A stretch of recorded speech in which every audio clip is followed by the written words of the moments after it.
नांदेडच्या आरोग्य केंद्राची मोठी दुरावस्था झाली. कोट्यावधीचा निधी खर्चून सुद्धा आरोग्य केंद्र वाऱ्यावर आहे. उद्घाटनानंतर लगेच इमारतीची दुरावस्था झाली.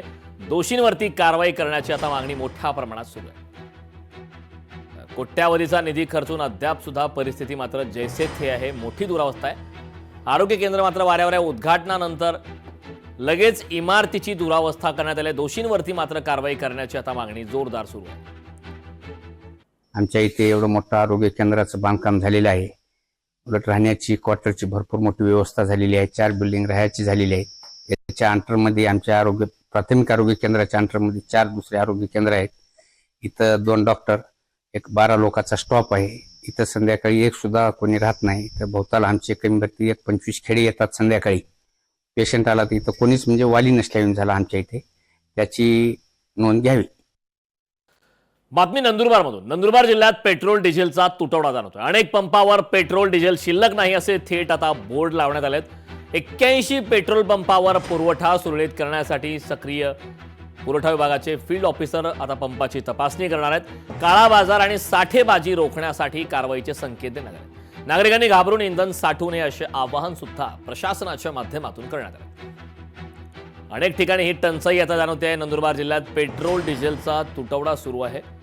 मोठ्या प्रमाणात साठा करून ठेवण्याचे प्रकार सुरू आहेत आणि त्यामुळेच अशी परिस्थिती होते असे अनेकांचे मत आहेत. अनेक अभ्यासकांचे मत आहेत. नंदुरबार जिल्ह्यात सुद्धा पेट्रोल डिझेलचा तुटवडा जाणवत आहे. त्यामुळे पेट्रोल शिल्लक नाही अशा प्रकारचे थेट पाट्या, अशा प्रकारचे बोर्ड जे आहेत ते अनेक पेट्रोल पंपावरती लावण्यात आलेले आहेत. तर पेट्रोल पंपाच्या बाहेर मोठ्या प्रमाणात रांगा सुद्धा लागल्याचा प्रकार समोर आला आहे. डिमांड आणि सप्लायमध्ये ही जो चेन आहे या थोडीशी डिस्टर्ब झाल्याचे दिसून येत आहे. सद्यस्थितीत आपले जे 81 पंप आहेत, 81 पंपांमधून सुरळीतपणे पेट्रोल आणि डिझेल पुरवठा करण्याचं प्रशासनाचं नियोजन सुरू आहे. या संदर्भात ऑइल कंपन्यांचे जे सेल्स ऑफिसर आहेत यांच्याशी चर्चा झालेली आहे. त्यांच्याशी फोनवर बोलणं झालेलं आहे. त्या पद्धतीने आपण डिमांड आणि सप्लाय चेन व्यवस्थित सुरू राहील असा आपण प्रयत्न करतो आहे. याच्या संदर्भात माझं सगळं नागरिकांना आवाहन आहे की पेट्रोल डिझेल यांचा सप्लाय जो आहे तो सप्लाय सुरळीत राहणार आहे. बातमी बुलढाण्यातून. बुलढाण्यातील पेट्रोल पंपावर कर्मचाऱ्याला मारहाण करण्यात आली. बॉटलमध्ये पेट्रोल देण्यास नकार दिल्याने ही मारहाण झाली. ही घटना आता सीसीटीव्ही कॅमेऱ्यामध्ये कैद झाली.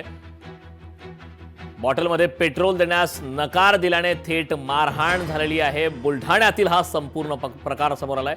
बुलढाण्यातील पेट्रोल पंपावर कर्मचाऱ्याला मारहाण झाली आहे. बॉटलमध्ये पेट्रोल देण्यास नकार दिल्याने ही मारहाण झालेली आहे.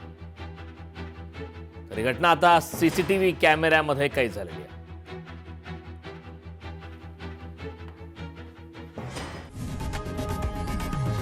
लोकशाही मराठी ऐका, पहा, जागरूक रहा.